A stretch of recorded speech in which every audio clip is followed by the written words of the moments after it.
Otherwise, it will go all the way to the root servers, follow all through till it gets to the authoritative name server for the domain you are trying to access.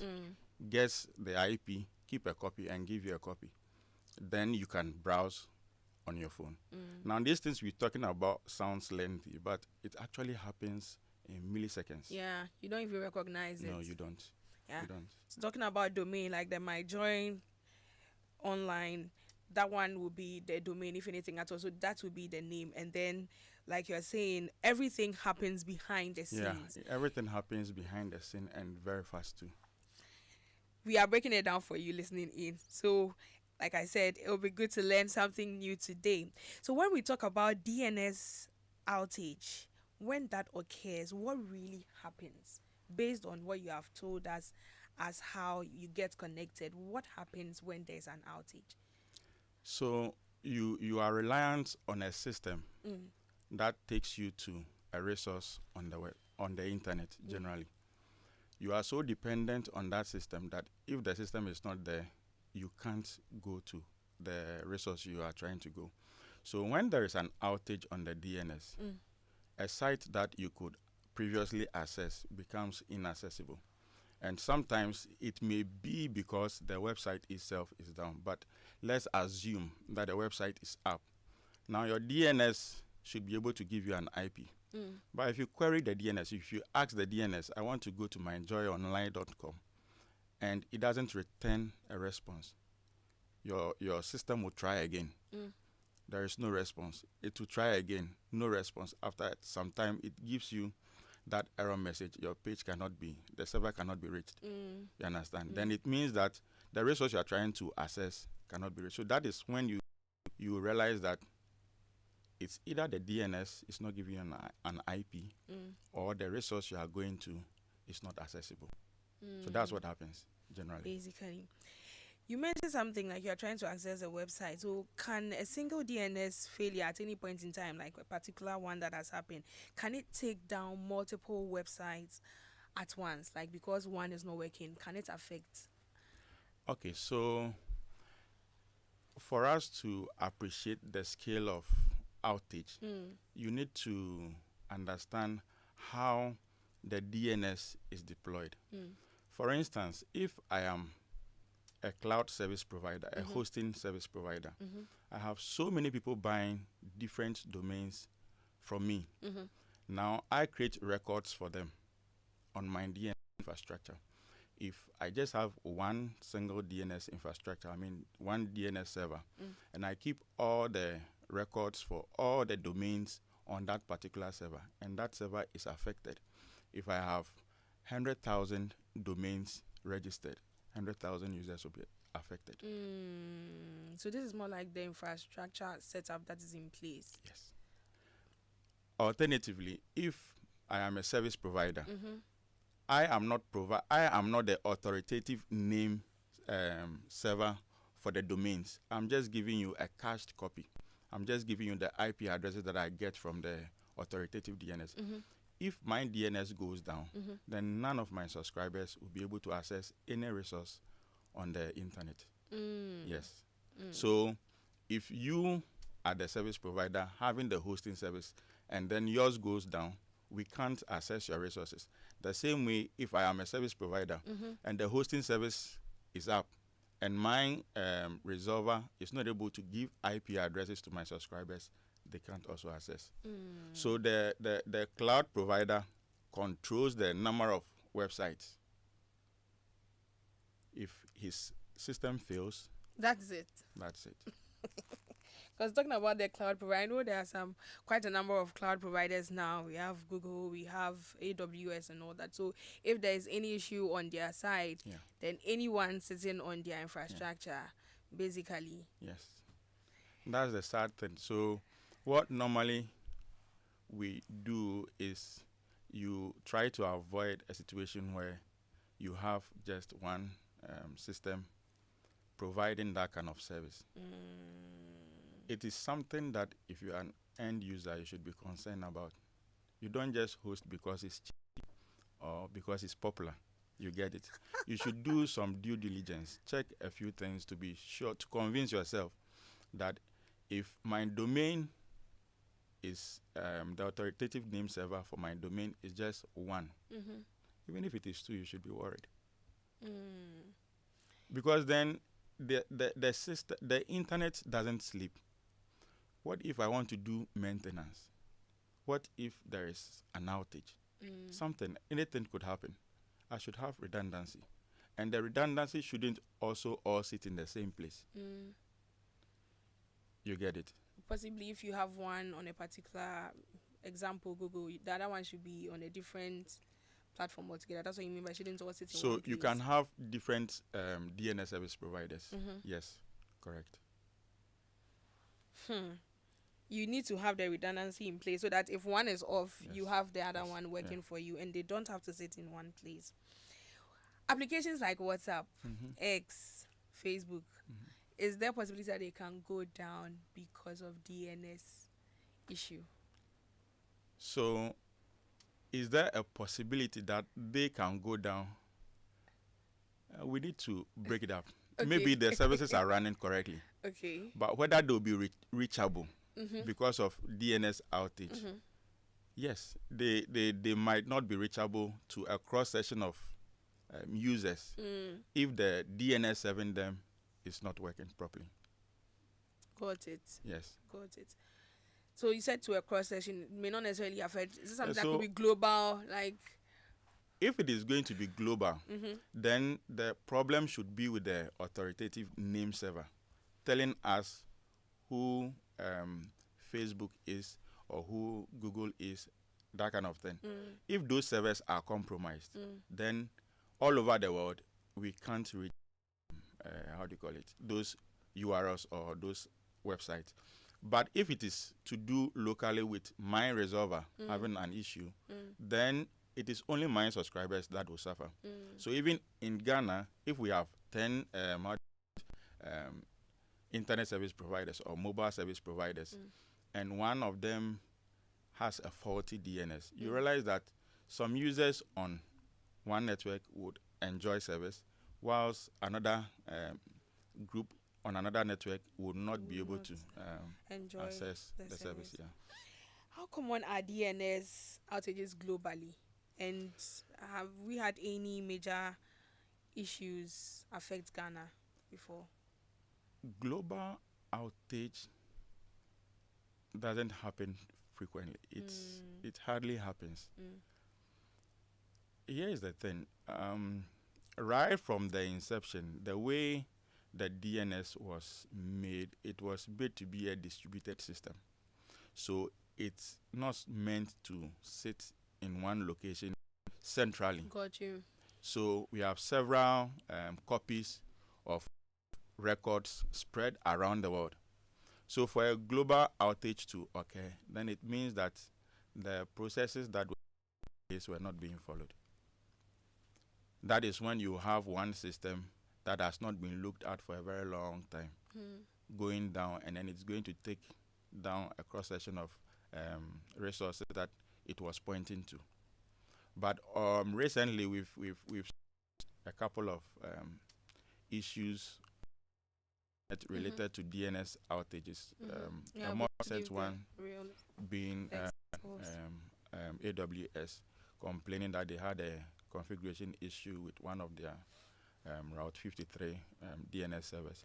So resources on a particular sector were not being, users couldn't reach those ones, and it had a ripple effect. Yeah. You know, I explained that with DNS, there are a lot of retries.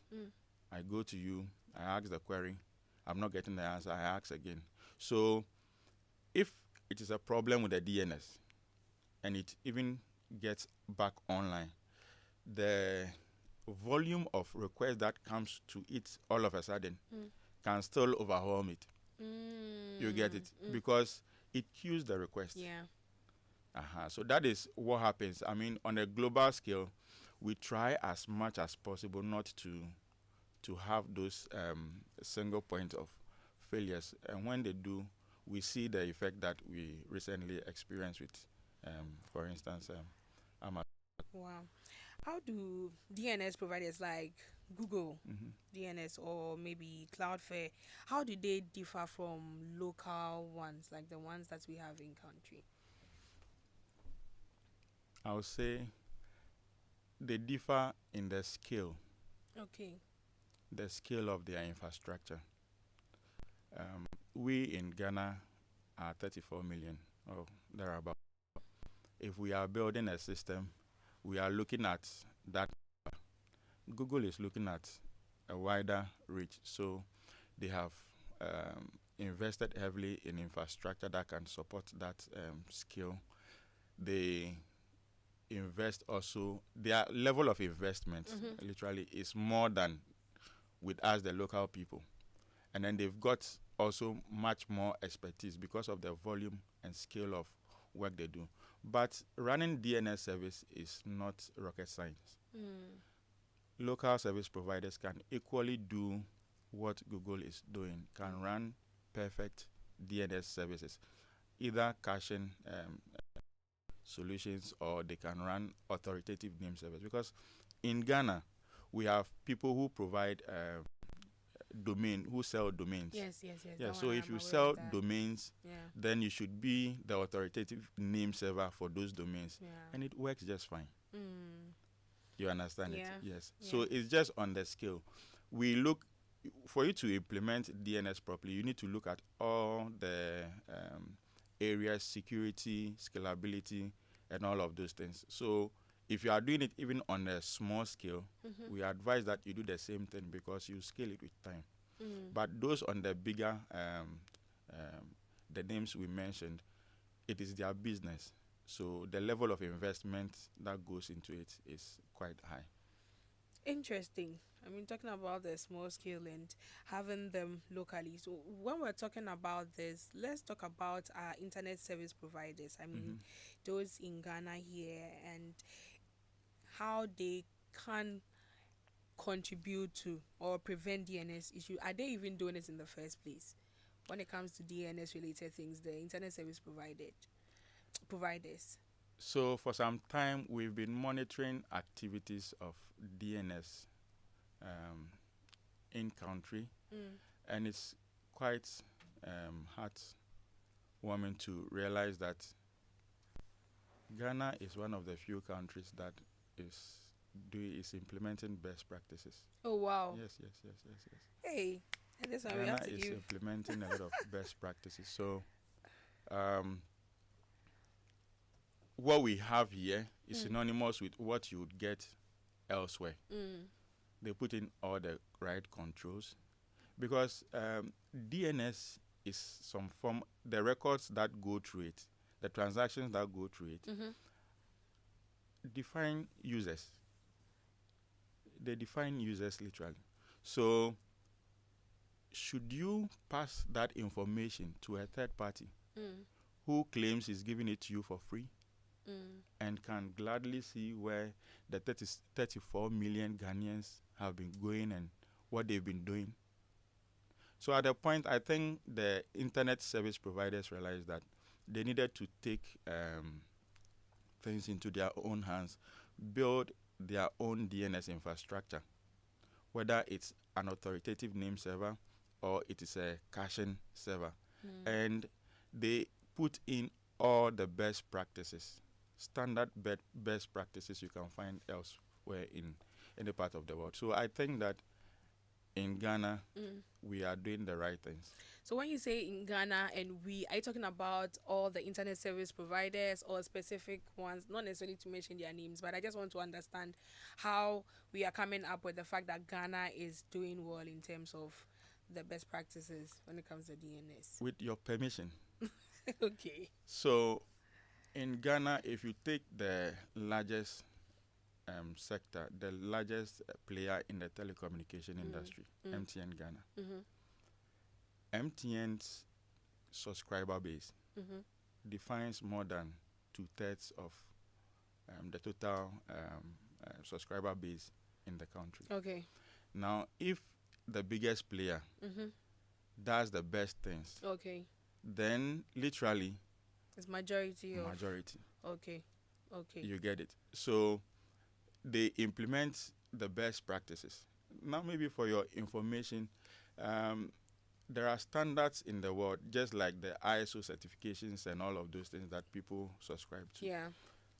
I know that the infrastructure MTN has put in place, building their own internal DNS servers to service their subscriber, is world class.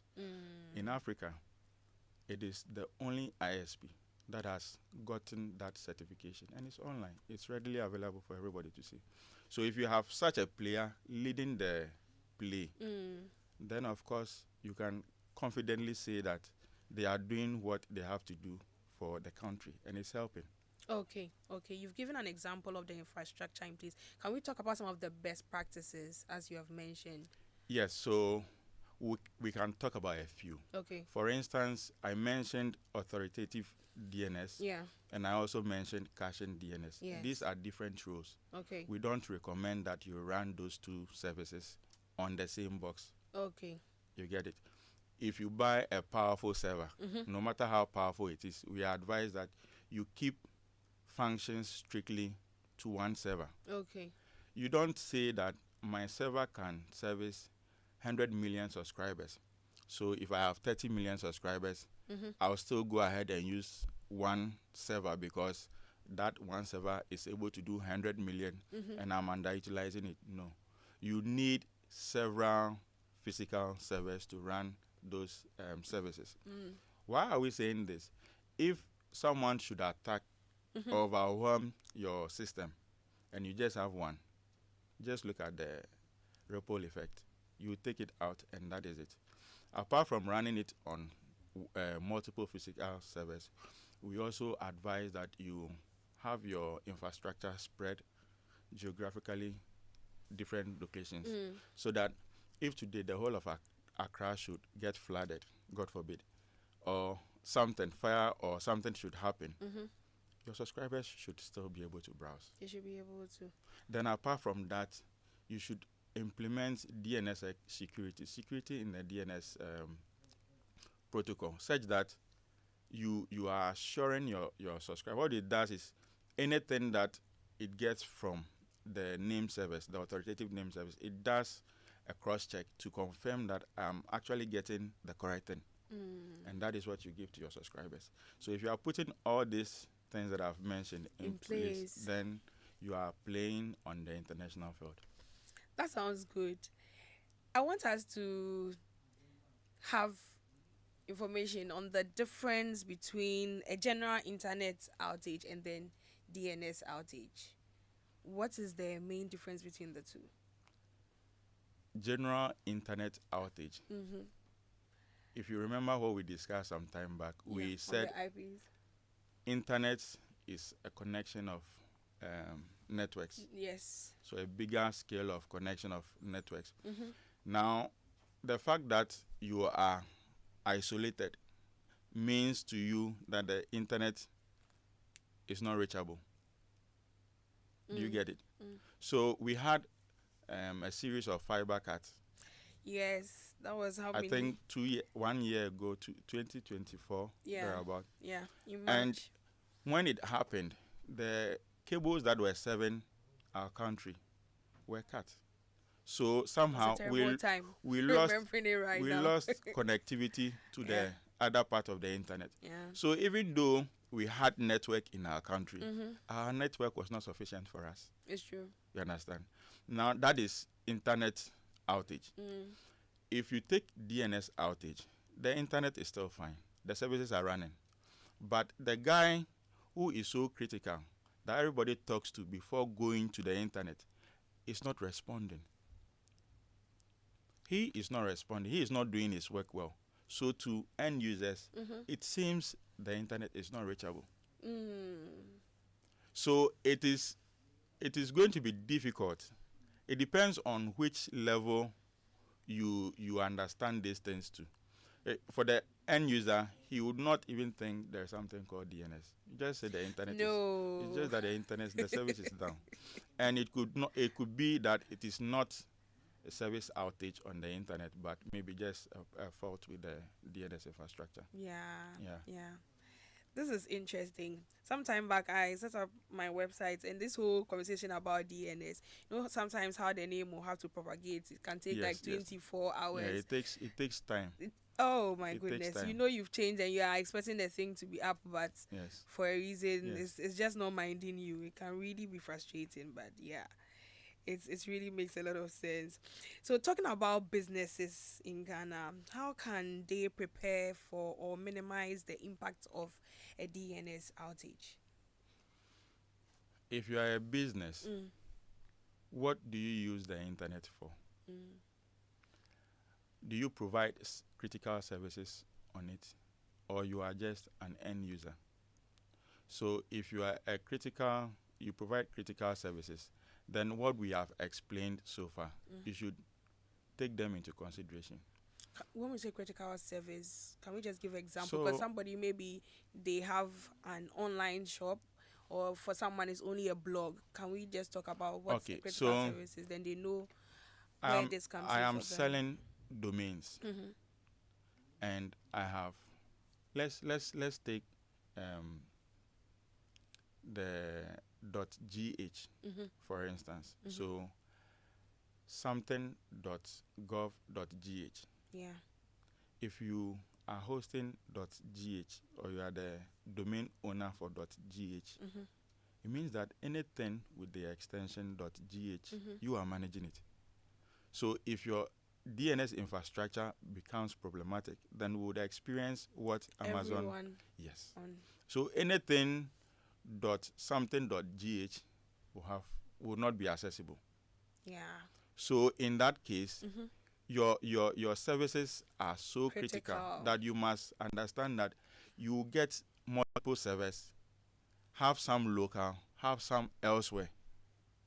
You understand? Yeah. Not even just in Ghana alone, Yeah. because if Ghana should fail you, maybe Nigeria should help you out, That's or true. maybe UK should help you out. You should diversify your infrastructure so that every time you are always online.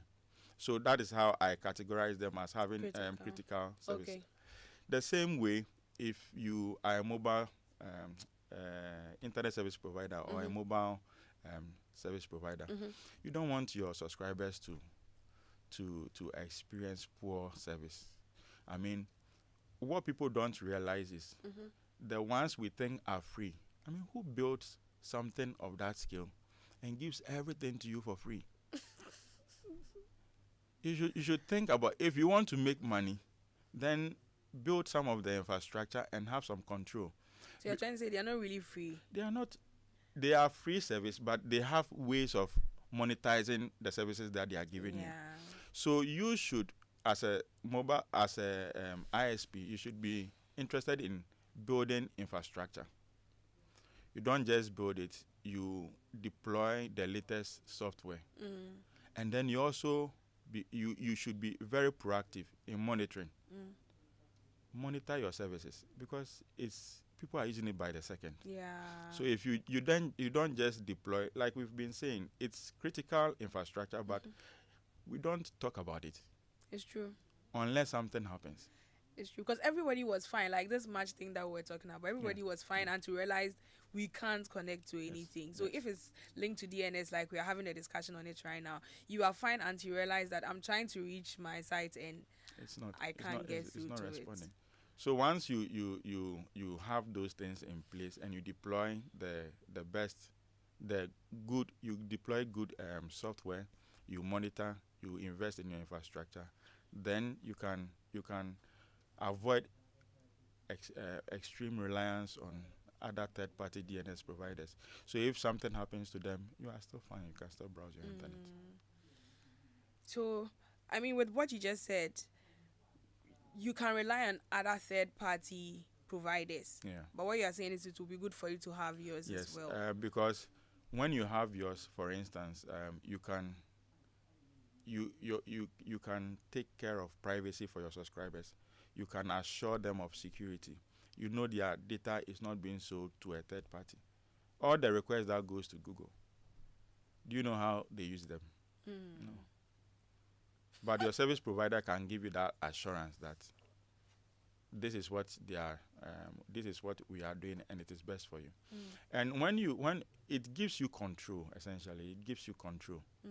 Because today, if something is not right, and you want to censor the internet or do something, it becomes easier for you if you have that within your domain. You get it? Yeah. Uh-huh. That's so easy if it's in your domain. Let's talk about DNS attacks. Like when it comes to businesses or companies, DNS spoofing or hijacking, is it a real threat to companies and users? It is, and it will always be. So it's a threat that we'll have to live with.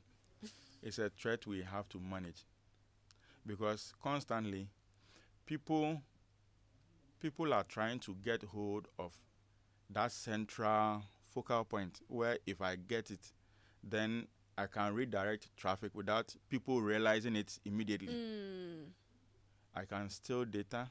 I can do so many things. Mm. So it's always, people are always trying to compromise that infrastructure, because if you bring it down, you kill businesses. Revenue, people will not be on the internet. Revenues will be lost. So the implication of having Yeah, downtime on thinking DNS, about it right now. it's just so much. Look at what happened recently. People couldn't access their banking apps. People No. couldn't communicate. People couldn't pay bills. People couldn't, just the world for some people will come to a standstill. Yes. And yet Yes. that is what gives some people joy too. You As know, in, you're talking about the the one, the hackers. hacker. Yes. So it's essential that you protect your infrastructure, put in all the measures that you need to, just to make sure that your thing is safe. I mean, thinking about it right now, it's very scary. Like, It if is. it continues for like 24 hours, some people is. probably would just be out of business. Yes. If your business runs completely on the internet and the DNS 7U is down and you have competition, you can just imagine it. Wow. So, as much as possible, best practices must be put in place, Exactly. at least to prevent that from happening. If it happens, you have something that you can rely on at the long run to help you. That's interesting to know. So, can we talk about some tools or services that individuals can use to switch to a faster or a safer DNS? Why you? Tools to switch. Yes, there are. There Mm. are tools that can help you to change DNS. Mm. But if you are with the best, You don't see where do why. you want to go? I get you. But maybe wherever the person is. What would be your reason for wanting to choose a different DNS? Maybe you want something faster, or maybe you feel What does the DNS do? The DNS just gives you an IP access. address. Mm-hmm. What the remaining thing is for between you and Your service provider. your public internet or Mm. everything. Mm. So DNS resolution is so fast. I mean, if you monitor the how do you call it, the recursive response, Mm-hmm. queries response, it is milliseconds, nanoseconds. It does. It can affect, but usually it is not the culprit. Mm. What people would want to change DNS for is maybe they feel that their DNS service provider is censoring some material, and that maybe if they get another open DNS somewhere, Mm. they can access those resources. That is when you would start thinking about changing your DNS to achieve those things. But Mm. here we don't have that problem. It is possible, but we don't have that problem.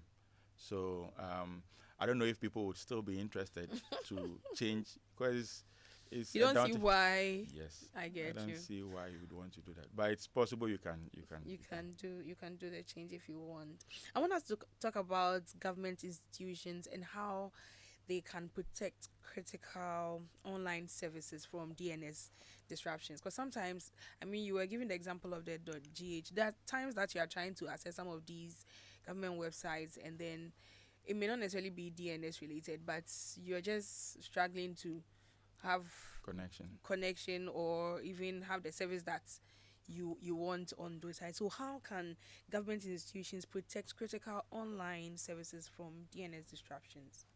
So today we are talking about data privacy. Mm-hmm. We are encouraging everybody to keep resources that pertain to subscribers local Mm-hmm. here. What the government can do is to provide that enabling environment, make it easy for people who want to invest in those sectors to invest in those sectors, give them incentives, essentially. Or if the government wants to foot some of the bills, build data centers, but of course make them neutral. Don't impose rules, regulations, and all of those things, and let people thrive. Let the local community build its stuff. When we have a lot of things that we produce ourselves, we host ourselves, and we are not so reliant on the external third-party apps. So the government can increase infrastructure investment. Mm-hmm. The government can facilitate trainings. Mm-hmm. The government can provide funds for development of how do you call it, proprietary Mm-hmm. tools, applications, and all of those things. Mm-hmm. That is not what everybody uses. Or you take what somebody has developed and then you modify it to suit your own internal use. So that way, if you are hosting anything, Mm-hmm. you are protecting yourself because you've done some modifications to those so those that you are hosting. From what I'm hearing you say, some time back, a lot of companies had their hosting servers in country, and then at a point, the cloud. We start hearing a lot of information about the cloud infrastructure in place, third party hosting people's services, and then a lot of people move there. But from what I'm hearing you say right now, it's like the focus is coming back again. Yes. So if you have things within your jurisdiction, control is easier. Control is much easier. Previously, everybody wanted to show that I have, so we're building big data centers, and you run them for a while and you realize that it is too expensive. Yeah. Sometimes management thinks, but every 5 years you want me to buy new servers. The old one is still working. Yes, Why do you want they a don't new server? understand. You see, so then the cost element. Yeah. Somebody comes and say, okay, I have a business model. I'm going to provide the space, the infrastructure, and everything. You bring your things here, and you just pay me a token. Yeah. Okay, then that sounds reasonable. Yes. Then we move our things Yes. there. Then another time he says, okay, I'm going virtualization. It's much cheaper. Yes. Then we go there. Yes. We go until we realize that the going Now- the going is becoming problematic. So All the information is out there. if you have it within your jurisdiction, it's much better. Control is easier in that space. Got it. Yeah. Got it. For a layperson, someone listening to us, we are talking a lot about DNS. We are talking about the outages, talking about the failure, and what that can mean. Is there a way for such a person, an ordinary user, not a techie per se, is there a way they can check if a website is down due to DNS issue? It will be difficult to isolate it and just point to DNS because if DNS gives you the IP but the website is down, you will still not be able to reach the website. If DNS doesn't give you the IP and the website is up, you can still reach it. That's true.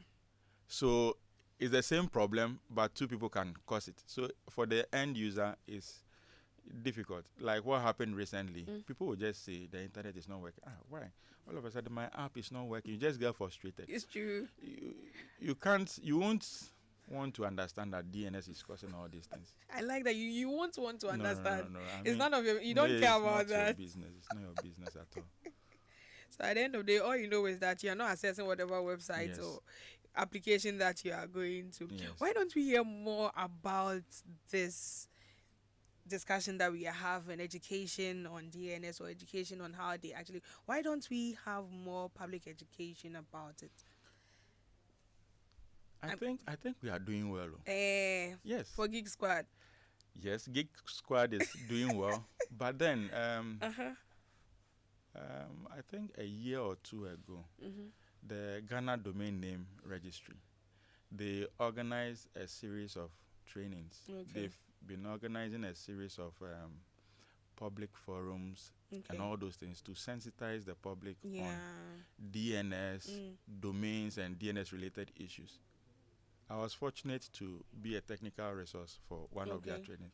And the response from the student, we went to university to teach Mm. the concept. And just like you are saying, many people were like, really? Something like this exists, is part of the internet system? I mean, because it doesn't normally breaks, Mm. so Mm. nobody talks about it. Yeah.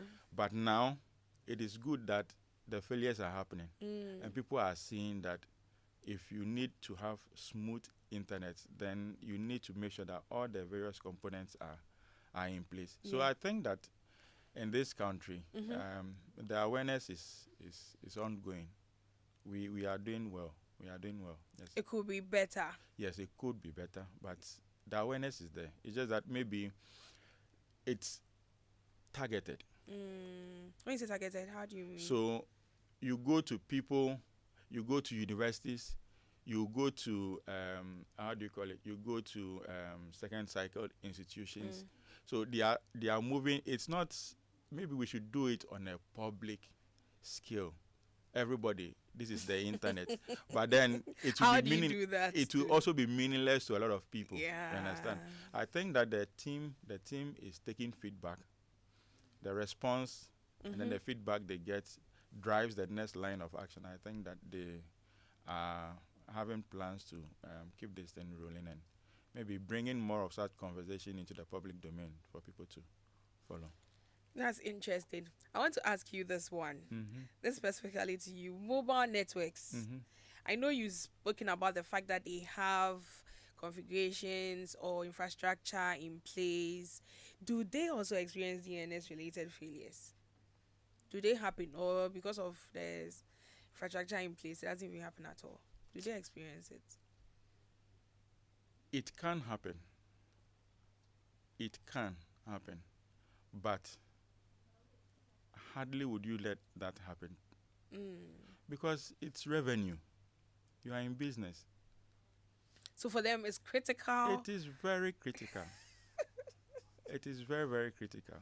It's just like saying that you wake up and the whole country cannot talk on phones because all GSM networks are down. I'm trying to even imagine that right now. Yes. So you won't want to have something like that happen. That's why they have that heavy investment in that space to make sure that that area is well protected. Got it. If you decide to go and rely on a third party, let me tell you the truth, or let me be factual with you. They don't want So you when you to. say third party, you're talking about the internet service providers. I mean, So the mobile the service mobile service provider providers. thinking that you would leverage Mm. the so-called open or free subscriber DNS services. Okay. These people, they also protect their systems against denial of service attacks. Yes. So they will not allow you to ship 30 million subscribers Mm. every second to their server. You're not paying them anything. Mm. You overwhelm their service and then you break them. So they have rate limiting. Mm. You go. If you are very small, you might not see it. But if you are huge, then you begin to realize that it takes long for sites to open. Why? Your infrastructure, your internet path is clean and everything, but it takes a long time for users to load because DNS response is delayed, and you can measure those things. So anybody who wants to make a lot of money Mm. would rather invest, get it speed up so that you can cash it somewhere. You would not want to send it to a third party. So you rather do it locally. Yeah, you do it locally. Interesting. I know you've said a bit about the third parties, and I mean, this one has to do with the mobile service providers, but I want to talk about organizations. Would it be advisable for them to have backup for their DNS providers? Should they have backups when it comes to DNS? Organizations, what are they doing? So again, it will go back to what service they provide. Yes. Is that it? Yes. But 2 is better than 1. Even when you are providing a caching solution, if it is just on one system, it can break. When you say caching solution, can we talk a bit about it? Yes, so I was explaining that the internet is huge. Yes. We've segmented it. People are managing different aspects, different domain names, different providers. Mm-hmm. They are the authoritative for the segment that they manage. So if we take, for instance, anything.gh is with one entity, and they are managing that space. Now, because it sits with them, and then they are managing, whatever records they put out is deemed to be truth. Mm-hmm. I don't have a domain that I'm managing. I have subscribers who are users of those facilities, who are just accessing those websites. So I too build a DNS server, Mm-hmm. but my DNS server is just doing caching.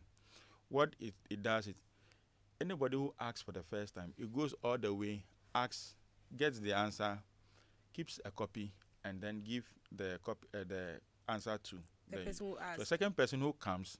I don't go all the way out again. I give have you the what copy. I have, because I have the answer to your question already. And so when I do that, you realize that the round trip, the time it takes for me to go and get and come back becomes shorter. Yeah. And your experience is better. Yeah. So that is the caching bit. If you are an organization and you can build that internally with time, the things that people access are not very much different. So It's almost the same thing. it's almost the every day. same thing. So why would you want to spend bandwidth, time going up and down when you can actually have something small in your network? So you can have that one. You can implement all the securities. You can also put in measures to lock down. If Joy doesn't want people to listen to other or read other news from other sources, and they have their own DNS, they can control that. If you are trying to go to so domain, no response, and you control everything. So institutions can implement that one. If they don't have the capacity, they can get third party, but they shouldn't rely on one provider. Even the DNS space that is allocated for when you are browsing or in networking is minimum of 2. So you shouldn't put everything on the same infrastructure. If you have more, it's okay. Before we wrap up with the last question, what lessons can Ghanaian businesses learn from global DNS outages to improve reliability? I know we've touched on bits and pieces. What's one lesson that you say they can learn from it? At least systems fail. We are human. There is no perfect system anywhere. So in as much as it didn't happen in our yard, we can learn that we need to be conscious about the critical component of the internet infrastructure within our jurisdiction. We should not neglect the things that don't normally cry. For instance, the DNS. We shouldn't say, oh, it can run even on a very old server, so just leave it. I've installed one software, 2-3 years, no update. Those kind of things. We should implement best practices. We should invest heavily in the area, and then we should prioritize, building redundant component, because what happened was a single point of failure, and that is what took down the whole system. If they had multiple, if it tries this one and doesn't get it, you go to the other one. So those are some of the things we can learn from what happened recently. That's interesting. Finally, if DNS is the phone book of the internet, what will happen if it were completely wiped out? Adobea, asking a hypothetical Of course. question. With all the discussions we've had. If it's if there is no internet, we would just experience what? If there is no DNS, there are no records. Yeah. Unless you can remember the IP address of myjoyonline.com. Which we don't even know and we don't even care about. So if if that is absent, then it means that communication will become truncated. Yeah. Services will begin to fail. You understand? Yeah. And what we experience, we will start seeing them in larger amounts going forward. But it is obviously not something we want to It's happen. obviously not something that we definitely want to happen. Oh my goodness, time is already up. Thank you so much, Isaac you. Sakyi, for joining me this evening on our discussions on DNS outages and how that impacts our access to websites. This has been your girl Adobea Biritwum on Geek Squad. A very big thank you to Prince for my producer, the entire technical team. Up next is news by Michael Ashali. God willing, next week we will be back. Stay tuned.